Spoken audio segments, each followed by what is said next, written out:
você viu, os nossos temas de hoje são o reino de Deus e os reinos dos homens. É disso que a gente está tratando. E nessa noite, eu estou dando início a mais uma exposição bíblica, um livro da Bíblia, dessa vez, e novamente, a primeira carta aos Coríntios.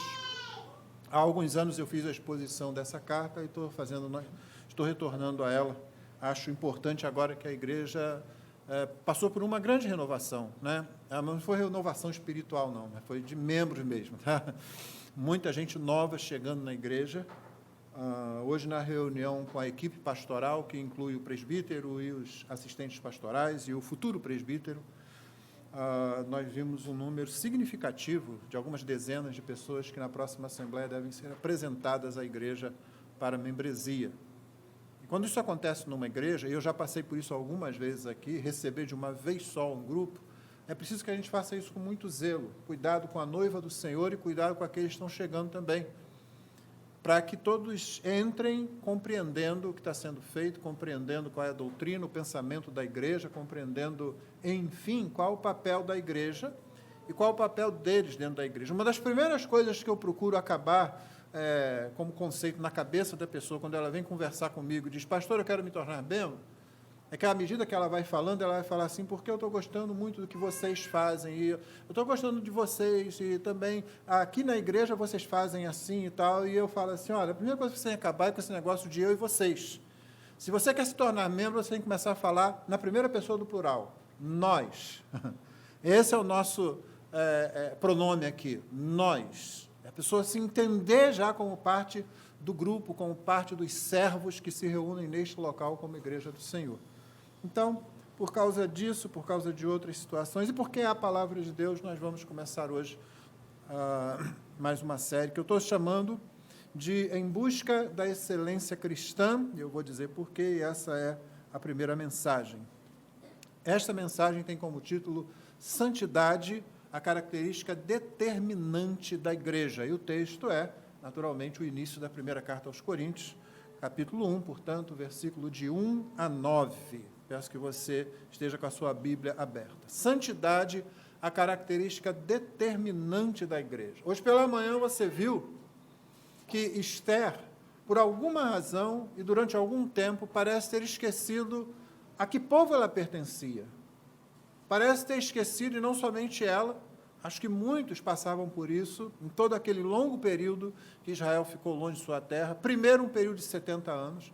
Depois, quando Israel volta para a sua terra, muitos ainda permanecem na chamada diáspora, espalhados. Lembra lá no Novo Testamento, quando acontece o Pentecostes, a Páscoa, as festas, e vem um monte de gente de vários lugares? São os descendentes daquela época, que ao invés de retornar para Jerusalém, já tinham se estabelecido em muitos lugares. Não retornaram, mas quando o templo foi reconstruído, quando o culto foi restabelecido, e você vê no final do Antigo Testamento, Malaquias, o último profeta do Antigo Testamento, ele teimando com o povo em nome de Deus, voltem ao culto e voltem ao culto corretamente, do jeito certo. Então, quando o culto foi restabelecido, toda aquela multidão, e à medida que o tempo passava, eles iam crescendo onde eles estavam, vinha para Jerusalém para a celebração. É por isso que quando Jesus morreu, foi crucificado, e quando ele ressurgiu, e quando o Espírito Santo desceu, havia ali em Jerusalém um grande grupo de pessoas ainda. E essas pessoas, ao retornarem, muitas delas começaram as igrejas, porque se converteram ali, naquele período, ouvindo a pregação apostólica logo após a descida do Espírito Santo. Só que elas já vieram para Jerusalém preparadas. Por quem? Pelo próprio Deus. Como? A partir daquele momento da diáspora, lá no cativeiro.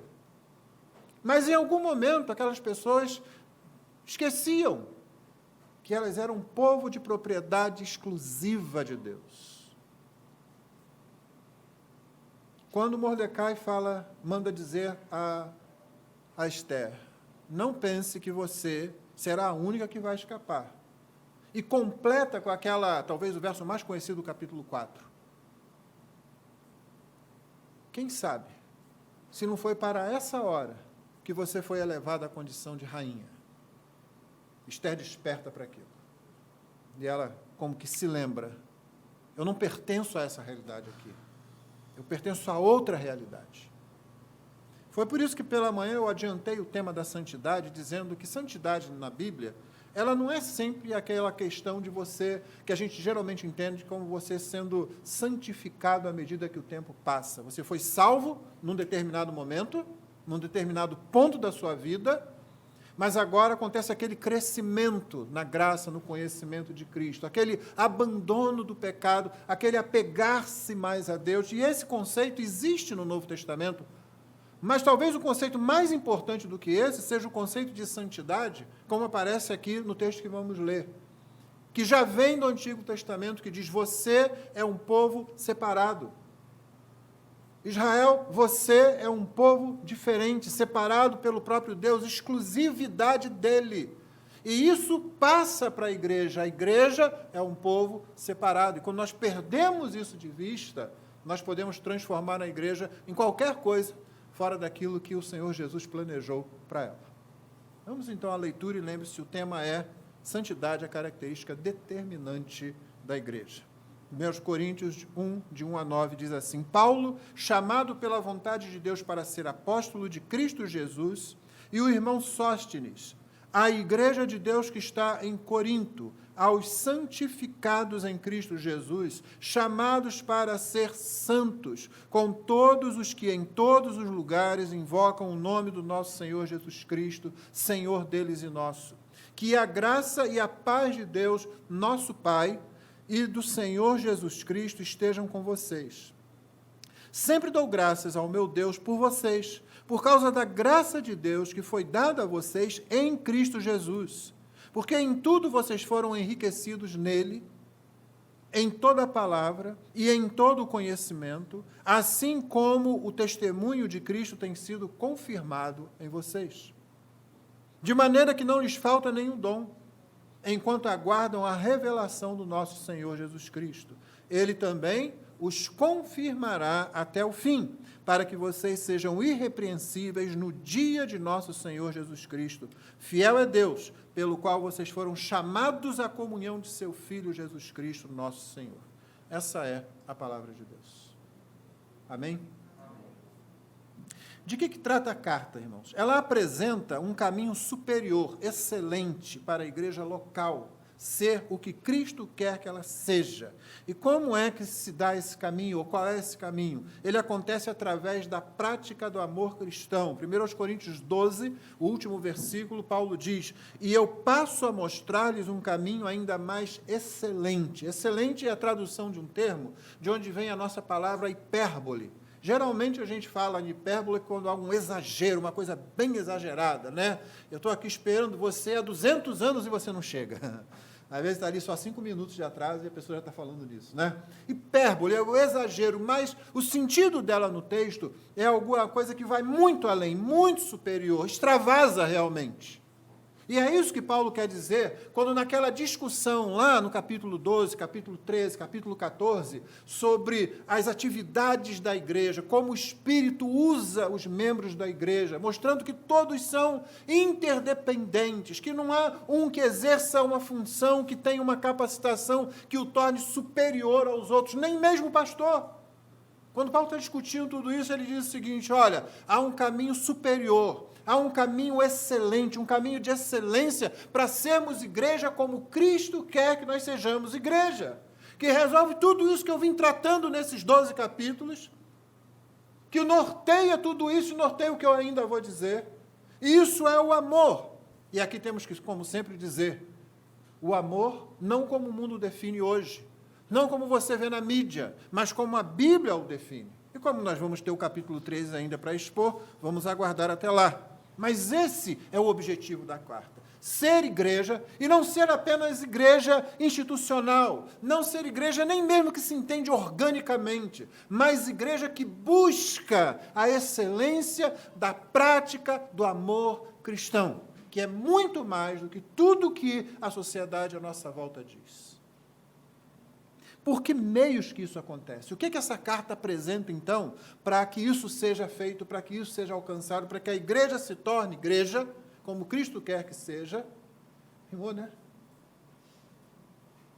e para que isso aconteça de modo a trilhar esse caminho da excelência cristã, que é a prática do amor cristão, que vai como cola juntar tudo isso, que é a expressão da ação do Espírito Santo, do Espírito de Cristo no meio da igreja local. Bem, obviamente a carta não trata de ganhar disputas doutrinárias, embora você tenha visto acontecer isso muitas vezes. Aquela questão dos dons espirituais, por exemplo. Qual o papel da mulher no culto, na igreja local, etc. e tal. Isso é leviandade, quando a gente reduz uma carta como essa a apenas isso. Não é isso que nós estamos buscando. Ela também não tem o objetivo de ordenar cada hábito dos cristãos. Nenhum pastor tem nem o direito de dizer você tem que se comportar desse jeito, você tem que agir daquela forma, você precisa se pentear desse jeito. Nem mesmo dizer essa roupa que você tem que usar. Há os princípios, existem os princípios que norteiam o comportamento do crente. Mas nós não queremos nenhum tipo de legalismo, e a carta não se presta a isso. Também ela não quer instituir usos e costumes uniformes. Todo mundo agindo do mesmo jeito. Se há uma coisa que 1 Coríntios deixa bem claro, é que há uma diversidade na ação de Deus no meio de sua igreja, através das diversas pessoas que a compõem. E que Deus consiga pegar pessoas diferentes, juntá-las num grupo, na igreja local, e elas trabalhem como um corpo, como uma unidade, é obra que somente a graça consegue. A igreja não é um clube onde a gente gosta de estar juntos e onde a gente quer executar certas coisas, talvez um esporte em especial norteie aquele clube. Não, a igreja não é um grupo que se reúne porque todos concordamos com alguma ideia. A igreja é corpo de Cristo. A igreja é a expressão de Cristo na terra. E você vai notar que o que vai acontecer aqui é que esse caminho de excelência ele está no próprio Evangelho. E por que o Evangelho? Porque a igreja é o Evangelho visível. Os não crentes só conseguem compreender o Evangelho, entender o Evangelho, não só quando eles ouvem uma mensagem ou leem um texto num folheto, mas quando eles olham para a igreja, eles veem o Evangelho vivo. A igreja é o Evangelho visível. E a gente precisa ter em mente que estamos falando aqui de igreja local. No Novo Testamento tem cerca de 115 vezes a palavra igreja. Mais de 90 se refere à igreja local, porque é na igreja local que a igreja invisível toma expressão visível. E é na igreja local que o evangelho toma expressão visível. É na igreja local que tudo acontece. É na igreja local que o discipulado acontece. Que os rostos se afiam uns com os outros. Às vezes até demais, a gente tem que ir lá e separar um pouco, né? Mas é na igreja local. E é no culto presencial, o que é uma redundância. Eu parei de usar esse termo, estou usando agora só para chamar a atenção. Quando a gente fala culto da igreja, nós estamos falando, obviamente, admitindo presencial, não tem culto online, não tem culto transmitido, não, irmãos. Quando a gente transmite é para beneficiar pessoas, mas o culto acontece aqui, onde a igreja se reúne. Estamos falando de igreja local. A carta aos Coríntios, as 2 cartas que Paulo escreveu, as 4 que ele escreveu, nós vamos chegar lá, nós só temos 2 delas, porque só 2 delas são palavras de Deus para nós. As outras foram muito úteis lá para os coríntios, mas não serviriam para nós.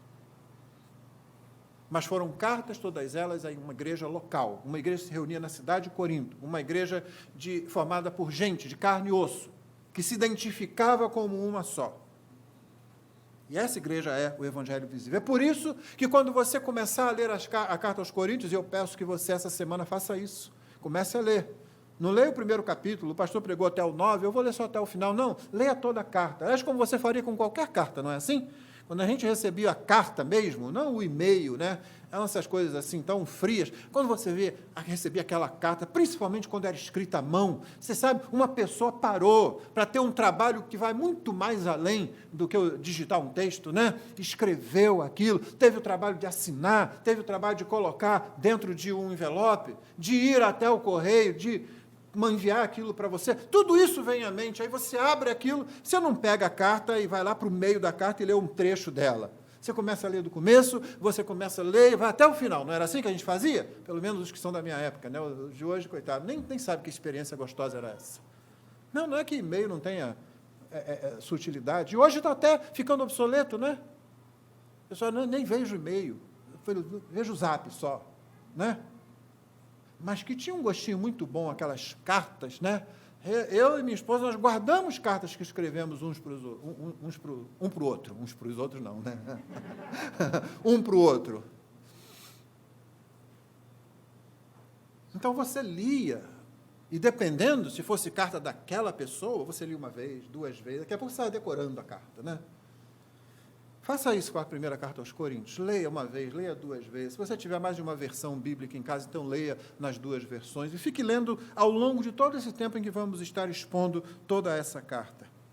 A igreja é o evangelho visível. Você vê como o evangelho, então, toma vulto nesta carta, nesta primeira carta aos Coríntios, de modo que para toda situação, para todo problema, para qualquer coisa que aconteça, Paulo reapresenta o Evangelho. Paulo não inventa uma coisa nova. Paulo não tem lá uma grande ideia. Ele vem com o Evangelho. Se ele faz uma aplicação específica, a base está no Evangelho. Por exemplo, eu vou aqui dar alguns exemplos de como isso acontece para que você verifique isso na sua leitura posterior de toda a carta. O problema de divisões. Qual é a solução para divisões? Paulo não diz assim, olha, tem divisão na igreja, gente, pega mal. Não faz isso, não. Vai pegar mal para o mundo olhando a gente dividido. Ou então, gente, uma questão de estratégia. Dividido a gente não vai funcionar bem, a gente não vai alcançar os objetivos. Essas coisas até teriam o seu lugar, mas Paulo não perde tempo com isso, não. Paulo vai ao Evangelho, traz a igreja de volta aonde ela teve origem. Aquilo que dá identidade a ela, a cruz do Senhor Jesus Cristo, ou seja, o Evangelho. E se você quiser ter uma imagem do Evangelho, algo que traga o Evangelho à sua mente assim rapidinho, é a cruz. Desenhe uma cruz. As crianças podem desenhar cruz igual Evangelho. Por quê? Porque quando você olha para a cruz, e a cruz vazia, você lembra tudo que ela implica. Cristo foi pendurado no madeiro. Cristo fez maldição por nós. Cristo morreu a morte que nós nunca poderíamos morrer e não desejaríamos morrer. Cristo pagou o preço pelos nossos pecados ali, pendurado no madeiro. Cristo não ficou na cruz. Ele foi colocado no sepulcro. Mas Cristo não ficou no sepulcro. Depois de morto na cruz, ele sai do sepulcro redivivo. Então, a cruz é um excelente método mnemônico para você lembrar do Evangelho. E é o que Paulo faz. Por exemplo, em 1 Coríntios, capítulo 1, verso 13, ele diz, será que Cristo está dividido? Note, ele já colocou Cristo. Ele não colocou nenhuma outra ideia. Pega mal, não vamos trabalhar direito, vai enfraquecer o grupo. Não, ele diz, será que Cristo está dividido? Será que Paulo foi crucificado? Notou? A menção à crucificação, em torno disso ele vai falar sobre a cruz muitas vezes, mas agora só nos interessa aqui, como mensagem introdutória, ver que ele logo menciona a crucificação. Será que Paulo foi crucificado por vocês? Ou será que vocês foram batizados em nome de Paulo? Essa é a resposta para o problema da divisão. O problema do fortalecimento da fé. 1 Coríntios 2, de 2 a 5, porque decidi, eu estou falando fé que precisa ser fortalecida, precisa se tornar consistente, precisa ficar robusta. Paulo diz, porque decidi nada saber entre vocês, a não ser Jesus Cristo e este crucificado. E foi em fraqueza, temor e grande tremor que eu estive entre vocês. Não foi como símbolo de poder, de força. Não, Paulo diz, eu estive entre vocês como símbolo de fraqueza, mas a minha palavra e a minha pregação não consistiram em linguagem persuasiva de sabedoria, mas em demonstração do Espírito e de poder, para que a fé de vocês não se apoiasse em sabedoria humana, mas no poder de Deus. Essa é a resposta ao problema de ter uma fé fortalecida. O problema da maturidade cristã. Paulo diz em 1 Coríntios 3,11, porque ninguém pode lançar outro fundamento além do que foi posto, o qual é Jesus Cristo. Paulo trata dessa questão da maturidade no capítulo 3. E qual é a chave dele? Olha, Cristo foi posto. Quando ele fala que Cristo foi posto, está se referindo ao anúncio, que ele acabou de falar no capítulo 2. O anúncio do Evangelho. Eu anunciei Cristo este crucificado. Esse Cristo crucificado é que é a base para se resolver o problema de quem é maduro, de quem é espiritual e de quem é carnal, quem é infantil, que é a linguagem do capítulo 3. A questão da autoridade no ministério, seja o ministério apostólico, seja o ministério na igreja local dos profetas, dos pastores. Paulo diz o seguinte: porque ainda que vocês tivessem milhares de instrutores, em Cristo não teriam muitos pais, pois eu gerei vocês em Cristo Jesus pelo Evangelho. A autoridade do ministério não está aí que Paulo começou aquele trabalho. Paulo não disse, fui eu que comecei essa igreja aqui. Não, eu gerei vocês, a expressão que ele usa como uma expressão carinhosa, mas também como uma expressão de que houve muito esforço. Houve cansaço. Qualquer mulher que já esteve grávida sabe como é isso. Paulo usa essa expressão para denotar carinho e esforço, mas ele diz, eu gerei vocês em Cristo Jesus pelo Evangelho. Capítulo 4, verso 15. O problema da disciplina, e aqui no caso, disciplina que tem que ser imediata. Joguem fora o velho fermento para que vocês sejam nova massa, como de fato já são, sem fermento, pois também Cristo, nosso Cordeiro Pascal, foi sacrificado. Capítulo 5, verso 7. Está vendo? Disciplina, né? Olha, pegou mal o que você fez, você vai sair. Não. Nós temos que usar a ideia de que Cristo, o Cordeiro Pascal, que nos purifica, essa é a ideia da massa sem fermento, já foi sacrificado. E você não pode admitir que a igreja deixe no seu meio aquilo que afeta a sua santidade. Ética cristã, especificamente imoralidade sexual. Capítulo 6, verso 20. Porque vocês foram comprados por preço. Agora, pois, glorifiquem a Deus no corpo de vocês. Esse é o argumento dele. Onde é que está Cristo? Onde é que está a cruz? Qualquer crente que está familiarizado com a linguagem do Novo Testamento e com o que ele falou até aqui nesta carta, sabe. Vocês foram comprados por preço. É como a gente canta aqui, eu sei que foi pago um alto preço. Aonde? Na cruz. Ninguém fala de Cristo pagando preço no seu nascimento, nem na sua ressurreição, nem nos milagres que fez. Foi na cruz. Sobre o sustento financeiro do ministério da palavra, algo tão prático quanto isso, e aparentemente não muito espiritual, o que é que Paulo diz? Lá no capítulo 9, verso 23, tudo faço por causa do Evangelho, para ser também participante dele, ou uma outra tradução que eu gosto, para ser cooperador com ele. Aqui não é um participante só, alguém que chegou e está assistindo, é alguém que está envolvido. É isso que Paulo está dizendo. E Paulo está dizendo o seguinte, olha, eu fico até sem receber, eu trabalho com as minhas mãos, se isso facilitar a entrada do Evangelho. Mas é o Evangelho que é a base. Idolatria, ceia do Senhor, como uma coisa não vai conseguir ficar bem com a outra. O que é que Paulo diz em 1 Coríntios 10, 14 e 16? Portanto, meus amados, fujam da idolatria. Falo como a pessoas sábias. Julguem vocês mesmos o que digo. Não é fato que o cálice de bênção que abençoamos é a comunhão no sangue de Cristo? Estamos falando da morte de Cristo. Quando a Bíblia fala do sangue de Cristo, ela não está falando de algum tipo de fetiche mágico, não, irmãos. Ela está falando da morte de Cristo. E não é fato que o pão que partimos é a comunhão no corpo de Cristo? O sangue e o corpo são metáforas para a Cristo na cruz. Corpo pregado, sangue derramado, morte, evangelho. A questão das mulheres na igreja local. Capítulo 11, verso 3. Quero, porém, que saibam que Cristo é o cabeça de todo homem, o homem é o cabeça da mulher e Deus é o cabeça de Cristo. O mesmo Cristo que ele vem anunciando. Não é Cristo em qualquer outro momento. É Cristo como base para o que a igreja se tornou. Para aquilo que deu origem à igreja, para aquilo que ele falou no capítulo 2, eu anunciei Cristo e Cristo crucificado. Então, ele sempre volta a Cristo. Ele não diz assim, olha, as mulheres são tão boas para pensar quanto os homens. Ele não diz assim, olha, as mulheres talvez sejam até mais organizadas e mais dispostas que os homens. Algumas dessas coisas podem ser até verdade, talvez as duas sejam, mas não é isso que Paulo está querendo aqui. Ele está dizendo, olha, existe uma hierarquia de serviço, E ele diz, Cristo é o cabeça do homem, o homem é o cabeça da mulher e Deus é o cabeça de Cristo. Como é que Cristo fez a vontade do cabeça? Sacrificando-se pela sua noiva. Sobre os dons, sobre espiritualidade, sobre serviço, capítulo 11, verso 3. Quero, porém, que saibam...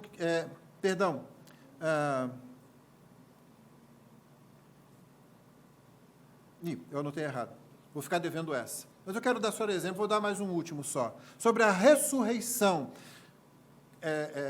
1 Coríntios 15, 1. Irmãos, venho lembrar-lhes o evangelho que anunciei a vocês, o qual vocês receberam e no qual continuam firmes. O capítulo 15 da primeira carta aos Coríntios é o texto sede da doutrina da ressurreição na Bíblia, no Novo Testamento e em toda a Bíblia. E Paulo começa os primeiros versículos, ele repassa o evangelho. Aqui no primeiro verso ele diz, venho lembrar-lhes, eu vou falar sobre a ressurreição, eu vou falar sobre os problemas que vocês estão enfrentando aí com relação a essa doutrina.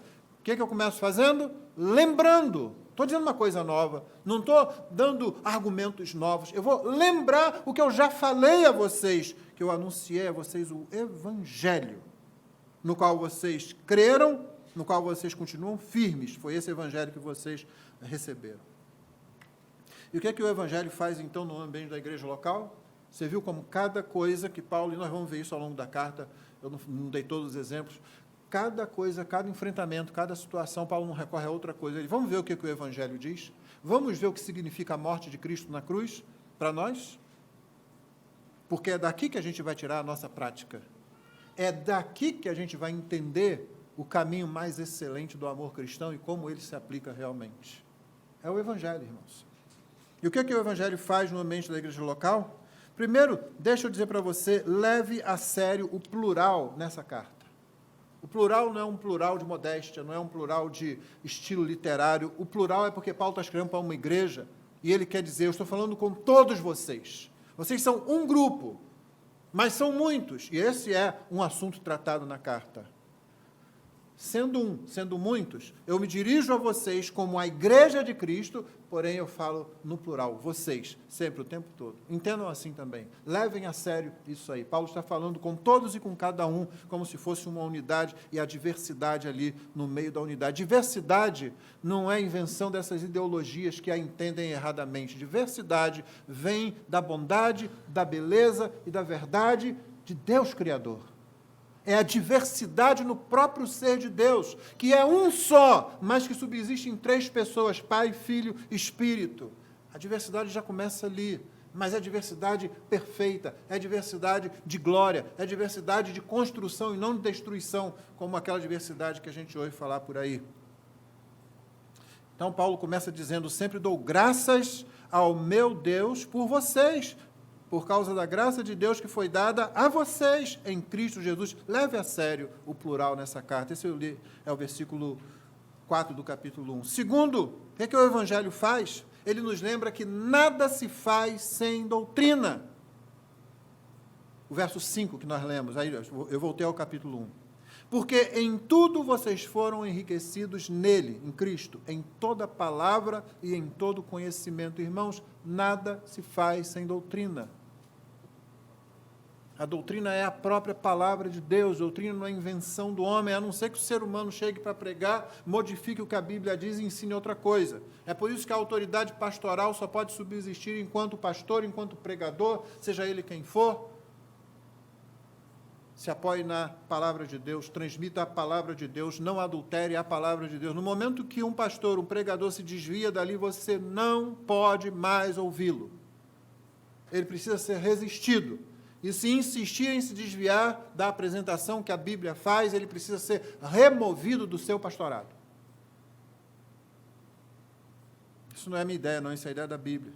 Nada se faz sem doutrina. Terceiro, o Evangelho vem nos lembrar também que nada se faz sem a confirmação da doutrina. Ela é apresentada, mas ela é confirmada. Existe aquele sentido que a gente aprendeu já lá no Éden, né? Adão foi colocado no Éden para cultivar e guardar. E a igreja faz isso também. Você, meu irmão, e não somente o pastor ou o presbitério da igreja, você, ou falando como Paulo, vocês são responsáveis por guardarem a sã doutrina. Você não pode se tornar membro de uma igreja e dizer não tem nada a ver com isso. Se tiver algum problema nessa área, eu vou embora para outra igreja porque eu não quero ter problema. Eu costumo dizer aqui nessa igreja, se você é crente, seu sobrenome já é problema. Já vem junto, já vem no pacote. Porque no momento que você se torna crente, o diabo se torna seu inimigo de verdade.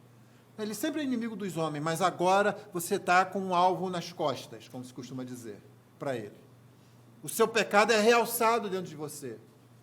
E você tem que combatê-lo, mortificá-lo. E o mundo apresenta-se a você naquelas duas formas que ele sempre se apresenta. De um lado, a sedução, quando isso não dá certo, a violência. Então, não adianta, se você quer se tornar membro de uma igreja, especificamente desta igreja, você é guardião da doutrina. Ele diz no capítulo 1, verso 6, assim como o testemunho de Cristo tem sido confirmado em vocês. Paulo foi lá, anunciou, ficou um bom tempo, mais de um ano pregando lá. Finalmente, quando ele sai de Corinto, a igreja precisa sendo confirmada. Note, é a mesma igreja que a gente vai tratar um monte de problemas. Mas Paulo está dizendo a igreja, porque recebeu o evangelho, não recebeu qualquer outra coisa. Tem problemas, mas é uma igreja porque recebeu o evangelho. Isso não significa que igreja com problema é igreja. Isso significa que igreja que foi formada com a pregação do evangelho e mantida com a pregação do evangelho, ou que foi formada sem o evangelho, mas que em algum momento se voltou para o genuíno evangelho, isso é igreja, mesmo que ela tenha problemas. Então, nada se faz sem doutrina, nada se faz sem a confirmação da doutrina, tudo se faz com a capacitação dada por Cristo. Verso 7, primeira parte. De maneira que não lhes falta nenhum dom. Paulo reconhecia isso. As capacitações do Espírito estão presentes aí. Nada falta a vocês. E tudo se faz com a capacitação que vem do Espírito de Cristo. Não fazemos nada na igreja fora disso, irmãos. Ainda, tudo se faz a partir da perspectiva da eternidade. Você notou que logo no início dessa carta, Paulo começa a falar da volta de Cristo? Porque, irmãos, essa é a nossa perspectiva. Como falamos hoje de manhã, o que nos impulsiona nessa jornada enquanto estamos no exílio? A visão da eternidade. O crente vive com a cabeça no céu, mas os pés na terra. Ele não fica flutuando no meio. Definidamente, sua cabeça, sua visão, seus pensamentos, sua esperança está no mundo por vir. Mas isso não o torna alienado, pelo contrário, isso faz com que ele saiba exatamente como colocar os dois pés sobre a terra. Foi por isso que C.S. Lewis disse, aqueles cristãos que têm a mente no céu se tornam os mais relevantes para essa vida aqui. Aqueles que olham para essa vida aqui geralmente se tornam inúteis. Não conseguem dar nenhuma esperança e não têm uma mensagem que venha de fora da criação para realmente alimentar a igreja. Tudo se faz a partir da perspectiva da eternidade.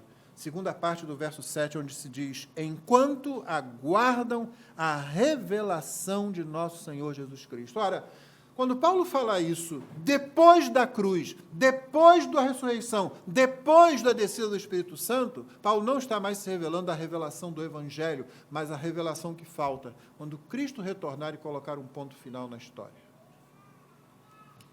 E é Cristo quem nos sustenta durante o serviço até a sua vinda. O Evangelho nos lembra isso também. É Cristo quem nos sustenta durante o serviço, durante a jornada, durante a peregrinação no exílio, até que ele venha. Verso 8. Ele também os confirmará. Você nota como o conceito de confirmação é importante na igreja? Você não prega e joga para lá. O crente precisa do Evangelho. Eu cresci numa realidade onde o Evangelho era só para o perdido. No culto de domingo à noite se dizia que era o culto evangelístico. O que caracterizava isso? Um apelo no final. Venha à frente se você quer aceitar Jesus. Uma irmã que esteve nessa igreja, conversei com ela, ela estava aqui, ela já está com o Senhor, ela me disse, pastor, eu fiquei muitos anos sem ouvir uma mensagem que falasse, que apresentasse as doutrinas do Evangelho para mim. Porque no culto de manhã que isso acontecia supostamente, eu era professora de crianças, ficava sempre com as crianças durante a mensagem. E no culto da noite só tinha mensagem para quem era perdido. Meu papel lá era ficar orando para que alguém levantasse a mão. Isso mudou pelo menos no tempo que ela esteve aqui conosco. Ela ouviu mensagens do Evangelho sempre, em todo culto. É Cristo quem nos sustenta durante o serviço até a sua vinda. Ele também os confirmará até o fim, para que vocês sejam irrepreensíveis no dia do nosso Senhor Jesus Cristo. Finalmente, o Evangelho nos lembra que o conceito de santidade, ele é básico, é basilar, ele é elementar. Verso 9. Fiel é Deus, pelo qual vocês foram chamados. A palavra aqui é a mesma, tem a mesma raiz da palavra igreja, do verbo chamar. Isso é muito interessante. Igreja no grego é eclesia, aqui você tem ekletete, a mesma raiz. Por quê? Porque você é um chamado. Chamado para quê? Para fora de alguma coisa e para dentro de outra. Paulo aqui se refere a para dentro de quê? Vocês foram chamados à comunhão de seu Filho Jesus Cristo, nosso Senhor. E assim nós retornamos à questão da santidade. Ser chamado, ser separado. E alguém diz chamados para fora, mas aí fica vago. É chamados para fora do mundo do uso comum. Você foi chamado. E para quê? Você foi chamado à comunhão do Filho de Deus, o Senhor Jesus Cristo.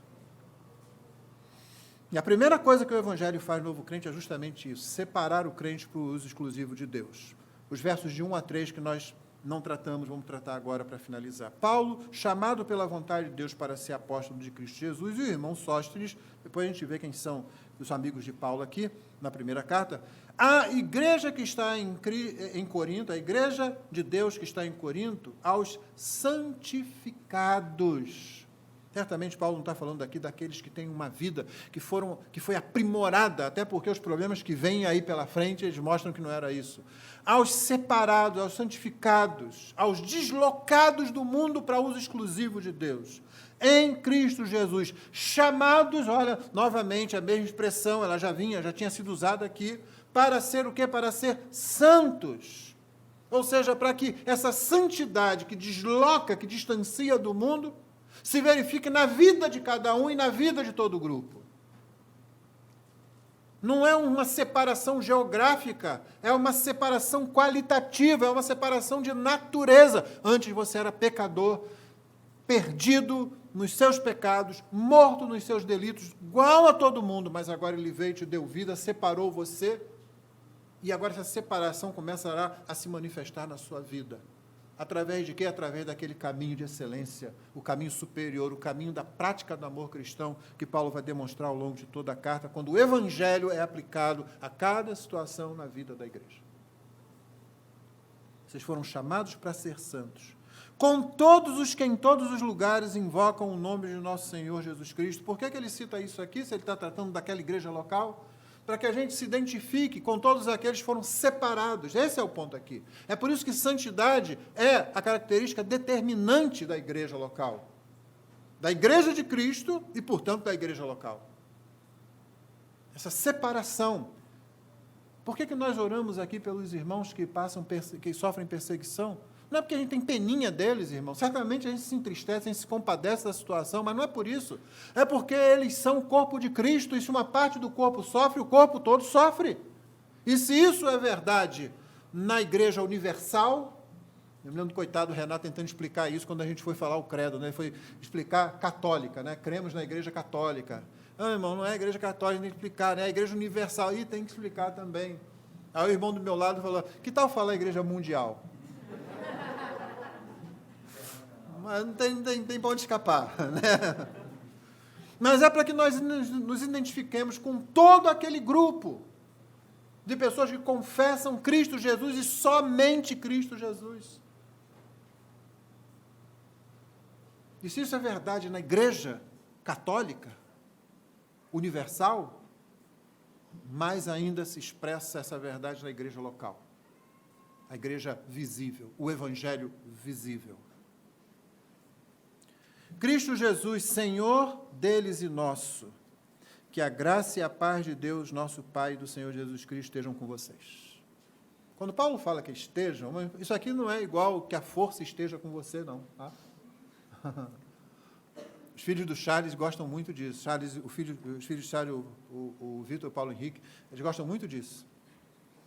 Mas aqui não tem nada a ver com a força esteja com vocês. O que Paulo está dizendo é o seguinte, eu posso declarar isso porque a paz e a graça já estão com vocês. Vocês já vivem nesse ambiente da paz e da graça.